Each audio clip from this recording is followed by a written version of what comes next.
15절입니다. 분노를 오래 참으면 지배자도 설득되고 부드러운 혀는 뼈도 녹일 수 있다.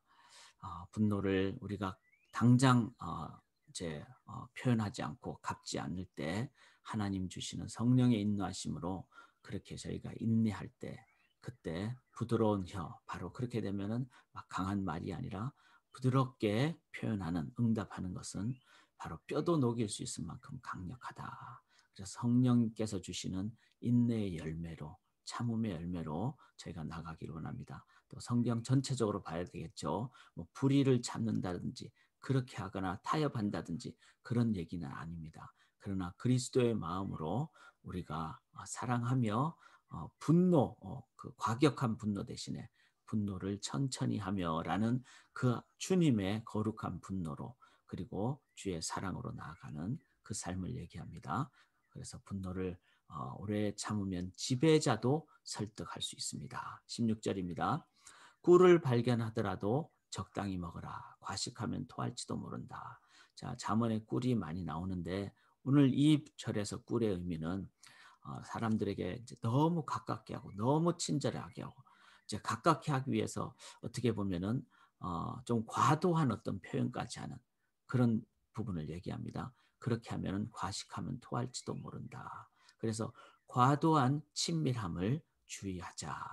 그래서 실은 뭐 사실이 아닌데도 막 뭐 과도한 칭찬을 한다든지 이런 부분은 올바른 삶의 자세가 아니다. 이 절제를 의미하죠. 그런 부분도 참 잠언은 전인적인 우리에게 삶의 모습을 제시해 줍니다. 17절입니다. 이웃집이라 하여 너무 자주 드나들지 말아라. 그가 실증이 나서 너를 미워하게 될지도 모른다. 자, 이웃을 사랑해야 되겠고 친밀하게 지내야 되겠죠. 근데 과도한 것, 너무 자주, 그래서 이런 부분도 우리의 삶의 현장에서 그런 모습이 있을 수 있죠. 그래서 절제하는 이런 부분들도 필요합니다. 18절입니다. 거짓말로 이웃에게 불리한 증언을 하는 사람은 망치요 칼이요 뼈쪽간 화살이다.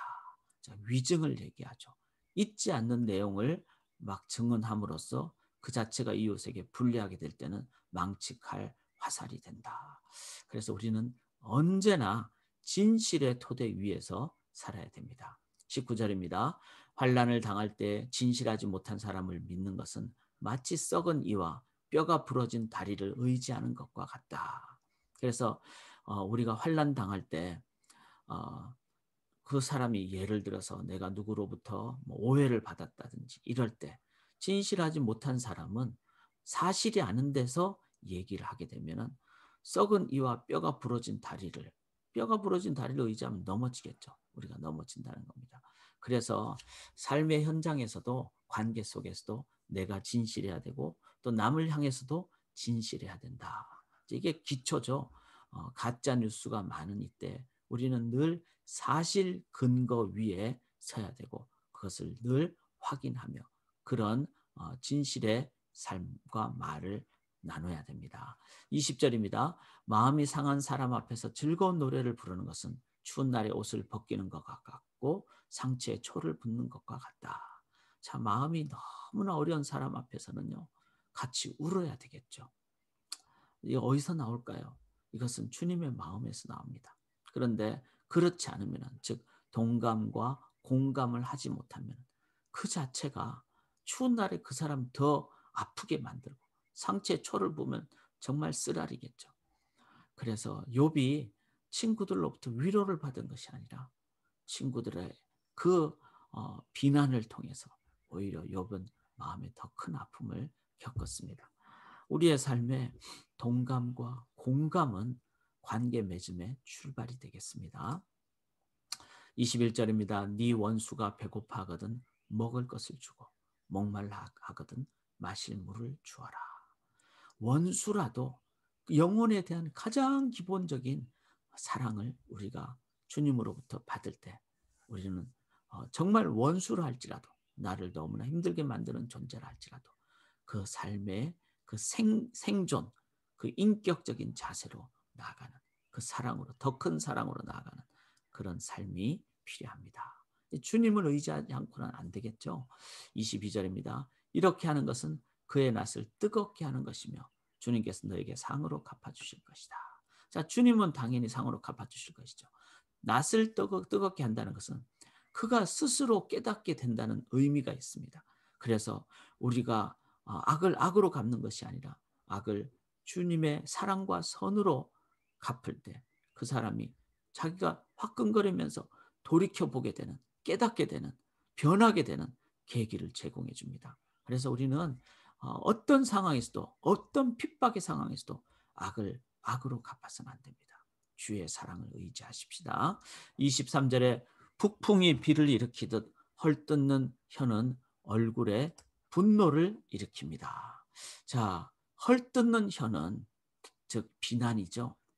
어떤 상황이든지 우리는 진실을 얘기하고 핍박 속에서도 주의 사랑으로 나아가는 삶의 자세를 우리가 주님께 의지하도록 하겠습니다. 24절입니다. 다투기를 좋아하는 여자와 넓은 집에서 함께 사는 것보다 차라리 다락 한 구석에서 혼자 사는 것이 낫다. 이것은 가족 간의, 배우자 간의 관계를 얘기하죠. 그래서 자칫 잘못하면 우리가 살면서 뭐 경제적인 문제로 아니면은 어떤 생존의 문제로, 자녀 양육의 문제로 관계가 어려워지기가 쉬울 수 있는데 어떤 것보다 제일 중요한 것은 부부간의 관계입니다. 저는 이것을 성경을 통해서 배웠고 그리고 이것이 맞다고 믿습니다. 남자와 여자 가정을 만드심으로 창조하신 하나님이심을 믿습니다. 그래서 오늘도 우선순위는 배우자 그리고 우리의 신랑 되신 그리스도와의 관계입니다. 25절입니다. 먼 데서 오는 기쁜 소식은 목이 타는 사람에게 주어지는 냉수와 같다. 자, 우리가 이런 많은 귀한 삶을 살 때 사람들에게는 뭐죠? 생수처럼 그렇게 기쁜 소식이 됩니다. 참 이 부분은 갑자기 이런 뜬금없이 이런 표현이 나오지만 실은 이런 삶 전체가 다 사람들에게는 뭐죠? 복음과 같은 것이 된다는 것이죠. 당시에는 오늘날처럼 이제 통신이 발달되지 않았기 때문에 멀리 있는 어떤 소식은 뭐 말을 타고 오든지 사람이 뛰어오든지 그런데 오래 걸리죠. 아무리 뭐 말이 빨라도. 그래서 사람들은 언제나 먼 곳의 소식에 대해서는 애타했습니다. 그리고 궁금해했습니다. 왜냐하면 시간이 길어지기 때문에. 그런데 그렇게 기다린 만큼 오랜 기간 끝에 좋은 소식이 들려오면요. 사람들은 어떨까요? 냉수처럼 목이 타는 사람에게 주어지는 냉수처럼 그런 것입니다. 사랑하는 여러분, 이 시대는요. 통신이 발달해서 뭐 1초 만에 거의 동시에 우리는 지구 다른 저쪽의 소식을 듣습니다. 그렇지만 이런 시대에 복음은 전파되고 있습니까? 아무리 통신이 발달되어도 사람에게 진짜 필요한 것은 복음입니다. 그래서 잠언은요. 제가 뭐 정말 요약해서 말씀드리면은 잠언을 푸는 것은 여호와를 경외하는 것부터 시작합니다. 예배로부터 시작합니다. 즉 삼위일체 하나님을 의지하고 하나님이 나에게 임재하시는 축도라 그랬죠. 축도로부터 잠언을 푸셔야 됩니다. 인간의 노력과 윤리로 풀어서는 절대로 안 됩니다. 그게 어떻게 복음이 되겠습니까?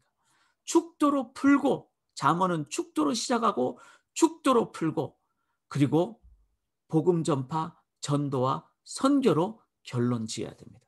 잠언을 읽으면서 나는 잘 살았다. 우리 가정은 행복한 가정이 됐다. 그건 결론이 없는 겁니다. 잠언의 결론은 오늘 이 25절 복음 전파, 전도, 선교입니다. 그것은 우리의 온 삶을 통해서 삶 자체가 복음이고 그리고 그런 사람이 입술로 한마디 전할 때 저 사람의 말은 정말로 그 사람의 삶을 통해서 깨닫게 되는 그 복음이다. 그래서 저는 이 시대에 기독교가 개독교가 된 이 시대에 이제는 정말로 기독교의 그 본질을 찾는 중요한 그 방법 중에 하나가 잠언을 축도로 시작하고 축도로 풀고 복음과 선교로 결론 지을 때 저는 기독교의 그 능력을 발휘하게 될 줄 믿습니다. 26절입니다. 의인이 악인 앞에 무릎을 꿇는 것은 흐려진 샘물과 같고 오염된 우물물과 같다. 그래서 어, 신앙인의 삶은 이 사회의 불의에 대하여 공의로 그리고 정의로 나아가게 됩니다. 27절 꿀도 너무 많이 먹는 것은 좋지 않듯이 영예를 지나치게 구하는 것은 좋지 않다. 여기서 영예는 칭찬입니다. 그러니까 사람들의 그 칭찬을 너무나 생각해서 그렇게 막 사람들 앞에서 지나친 행동을 하는 것. 그래서 오늘 이 시대는 SNS 같은 경우는 라이크, 좋아요 눌러주세요 이렇게 얘기하죠. 그걸 위해서 사람들이 너무 많이 신경을 쓴다든지 그래서 조회수가 올라가는 것에 너무 많은 것을 하다 보니까 막 그 제목이라든지 아니면은 첫 화면이라든지 이런 부분을 너무 지나치게 하는 그게 이 시대의 어떤 하나의 문화가 됐습니다. 이제 이런 모습 또한 우리가 돌아보면서 과도한 칭찬을 구하지 말고 진실하게 살아가고 있는가 여기에 우리의 초점을 맞춰야 됩니다. 자기의 기분을 자제하지 못하는 사람은 성이 무너져 성벽이 없는 것과 같다. 즉 자제하지 못하는 그런 무절제함이 아니라 감정도 내가 주님 앞에서 성령의 열매로 희락으로 그리고 온유로 절제로 인도함 받을 때 우리의 삶은 진정한 복음 전파의 삶이 됩니다. 자, 저는요 이 본문을 묵상을 하면서 이제 참 다양하죠. 그래서 우리 성도님들과 오늘 새벽에는 제가 한 2분 정도 이제 이렇게 좀 하려고 합니다. 2분 정도 하는 게 뭔가 하면요. 여기 밑에 보시면은 이렇게 제가 표현을 해놨죠. 이 내용들은 소금과 빛의 삶인데 인내, 절제, 진실, 공감, 사랑, 인격적인 관계 이런 여러 가지 삶의 영역을 얘기를 하고 있습니다. 이제 그랬을 때 이 부분을 한번 생각하시면서 이제 제목을 제가 앞에 달았거든요. 그래서 지금부터 제가 이제 클릭을 하면은 오늘은 스스로 한번 침묵 가운데 여러분 스스로 읽으셔도 좋습니다. 그러나 저는 침묵 가운데 클릭만 하겠습니다. 성령님을 의지하면서 나에게 가장 와닿는 구절, 필요한 구절이 무엇일까 묵상하며 나누겠습니다.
네, 나에게 남이 아닌 잠언을 읽을 때 자칫 잘못하면은 이 구절은 누구누구에게 필요한데 이렇게 읽기가 쉽습니다. 그런데 잠언은 나에게 주신 말씀입니다. 그래서 항상 나에게 가장 필요한 말씀은 그래서 저도 새벽에 한 절 한 절 읽을 때 다 저에게 필요한 말씀이고 그리고 이러한 모든 삶의 말씀을 오늘 하루뿐만 아니라 매일의 삶에서 묵상하고 돌아보고 순종할 때 제가 오늘 가장 크게 깨달은 것은 바로 25절입니다.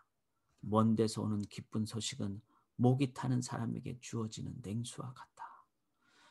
혼돈된 광야 같은 이 세상에 정말 이 시대에 전파하는 그런 매개체는 너무나 많지만 그 매개체를 통해서 스마트폰을 통해서 전달되는 소식 중에 진짜 냉수와 같은 복음 소식이 있는가? 바로 그것은 어떤 기계를 통해서가 아니라 잠언의 전체의 말씀의 그리스도를 경외함으로, 여호와를 경외함으로 하나님의 형상, 주님의 형상을 회복한 주의 백성들의 삶을 통해서 냉수와 같은 그런 이 세상의 생수가 돼야 되지 않을까.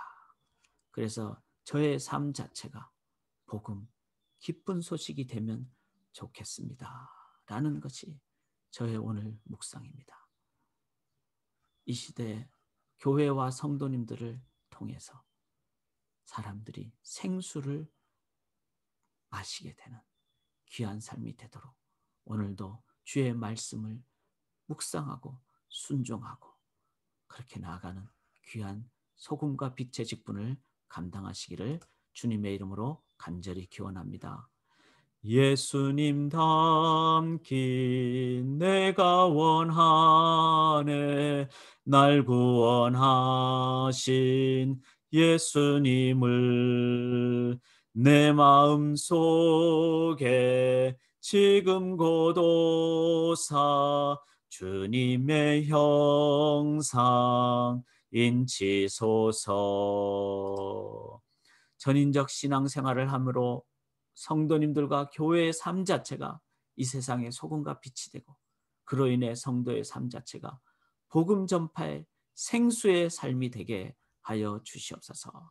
우리 함께 기도하시고 오늘과 내일 이틀 동안 진행되는 미시간 청소년 수련회 미키 캠프 위에서 간절히 기도해 주시기를 부탁드립니다. 축도하겠습니다. 예수 그리스도의 십자가의 구속의 은혜와 하나님 아버지의 독생자를 주신 유일한 진정한 사랑과 말씀을 깨닫게 하시고 자문의 삶을 살게 함으로 복음 전파자의 삶을 살게 하시는 성령님의 교제하심이 이 땅에서 참된 소금과 빛이 되기로 소원하는 모든 성도님들과 특별히 미키 캠프 우리 청소년 자녀들과 소망의 그리고 전 세계 모든 성도님들의 삶과 가족과 자녀들과 영생의 삶 위에 지금부터 영원토록 함께 있을지어다. 아멘.